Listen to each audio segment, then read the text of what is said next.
J'ai déjà dit ça ici, non? Tu cherches le coup de foudre, tu seras foudroyé. Attends, marie-toi.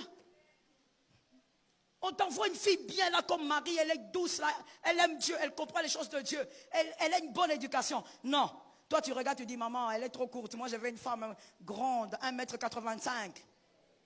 Merci, il faut aller prendre. Quand tu vas amener 1,85 m là, avec tout ce que toi tu aimes, dans la maison, elle va te faire monter dans les hauteurs. L'énervement que tu auras matin, midi, soir, tu ne vas pas commencer à gérer. Le discernement. Il y a des hommes bien aussi, des femmes bien, qui ont raté des bons hommes à cause de ça. Dieu t'envoie un homme, et Dieu sait que toi tu es une femme aigle. Ça tombe sur toi. Il y a toujours des gens qui donnent des amens. Et puis ce qui m'étonne, les gens qui donnent des amens en retard, ce sont les célibataires. Je ne comprends pas ça. Il faut prier pour ces gens, hein, pasteur. C'est pas possible. C'est vous les célibataires là qui donnez des amens en retard. Je disais, Dieu t'envoie quelqu'un, un homme, mademoiselle. Toi, tu es une femme aigle. Dieu sait que tu es une femme aigle. Et Dieu sait que tu es capable de prendre cet homme-là, qui a des pantalons façon, et de l'amener dans les hauteurs. Toi, tu regardes, tu dis, non, non, non, moi, je ne peux pas épouser un pauvre. Tu ne veux pas épouser un pauvre. Il faut aller. Tu vas aller épouser quelqu'un qui te tabasse matin, midi, soir. Tu es devenu un punching ball, il te tape, il t'insulte, il méprise ta famille. Quand il commence à t'insulter, il a la généalogie en tête. Il commence par ton père, ton grand-père. Il touche même à tes cousines. C'est là que toi tu voulais. C'est ça que tu recherchais. Au lieu de rester avec ton petit monsieur là, tout doucement vous trouvez. Mais quand tu le regardes sourire, il te regarde et dit je t'aime. On s'aime, on cherche la vie, on bâtit la vie ensemble. Toi tu veux pas. Toi tu veux pas. Toi, tu veux aller localiser celui qui a déjà bâti. Oui, et il te bâtira. Il te bâtira complètement. Tu vois ton corps là, il va bâtir ça. Des coups et blessures. Discernement. Discernement. Ne rate pas les bonnes personnes parce que tu es comme ça. Trop d'orgueil. Frère, bon moine. Oh my God, j'ai envie de mettre un panneau ici. Non, l'année prochaine, on va mettre un écran ici. Ah, j'ai dit l'année prochaine, c'est trop loin.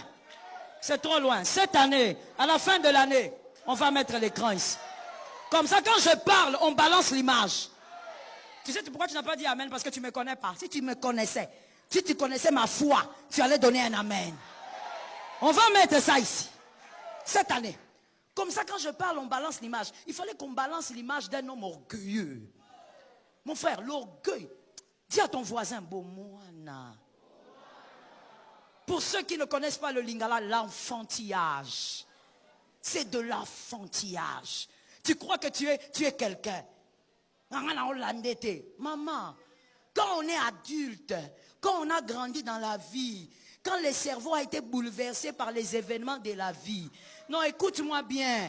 Quand on a eu des chocs, on a eu des coups de la vie t'a donné des coups. Tu as grandi. Tu vas comprendre qu'il y a des gens qu'il ne faut jamais lâcher. Même en rampant, il faut les suivre. Même en rampant.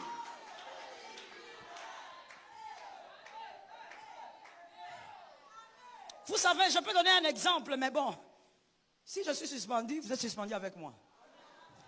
Je donne un exemple, je dis ceci. Vous savez, quand la nature ne nous enseigne pas, c'est très bizarre. Moi, je trouve que par cette phrase, l'apôtre Paul a résolu beaucoup de choses. Quand les gens disent non, on n'est pas obligé, mon devenir ne dépend pas d'un être humain. Monsieur, l'équilibre. Dans ce que tu dis, l'équilibre, il y a une partie de vérité, mais ce n'est pas toute la vérité. Toute destinée pour devenir dépend aussi d'une personne. Je te donne un exemple simple de la nature, justement. Tu es marié avec ta femme, vous finissez le mariage, on vous bénit ici, comme on a nos mariés là-bas, que Dieu vous bénisse.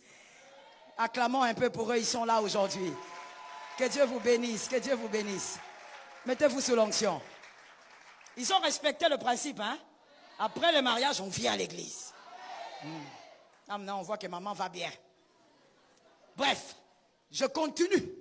Et je dis, vous vous mariez, vous avez fini, on a béni, vous rentrez chez vous.